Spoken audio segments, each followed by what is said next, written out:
ஜப்பானில் இப்போ ward election நடக்குது. ஸோ எல்லா நாடுகள்லேயும் நடக்கிற மாதிரி இங்கேயும் கேம்பெயின்ங்கிறது ஒரு அவசியம்.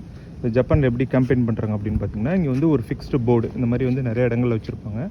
ஸோ இதில் வந்து ஒவ்வொருத்தவங்களுக்கும் ஒவ்வொரு கேண்டிடேட்டுக்கும் ஒரு இடம் வந்து அலோகேட் பண்ணியிருப்பாங்க நம்பர் வைஸ்.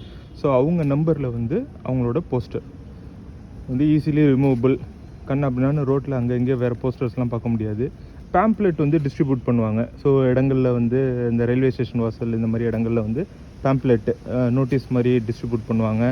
ப்ளஸ் வேனில் வந்துட்டு ஸ்பீக்கர் வச்சுட்டு அனௌன்ஸ்மெண்ட் பண்ணுவாங்க. வித் வெரி லிமிட்டட் க்ரௌடோடு தான் வருவாங்க.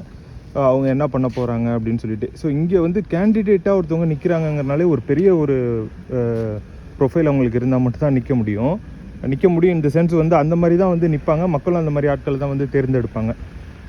இப்போ வந்து எல்லோரும் அப்படிங்கிறதுக்கு ஒரு வாய்ப்பு இருக்காது. ஏன்னா வந்து அவங்க ஒரு செல்ஃப் சஃபிஷியண்ட்டாக இருக்காங்க, அவங்களோட நிதி ரிலேட்டடான விஷயங்கள்லாம் அவங்க அடைஞ்சிட்டாங்க. அப்படிங்கிற பட்சத்தில் வந்து மக்களுக்கு வந்து ஒரு கான்ஃபிடென்ட் வரும். ஓகே, இவங்க வந்து நாட் ஃபார் மணி, இதுக்காக வரல அப்படிங்கிறது. பட் ஆனால் இங்கே பொதுவாக வந்து ஊழல் அப்படிங்கிறதுலாம் ஆல்மோஸ்ட் ஜீரோ அப்படிங்கிறதுனால அது ஒரு பெரிய ப்ராப்ளமாக இருக்காது.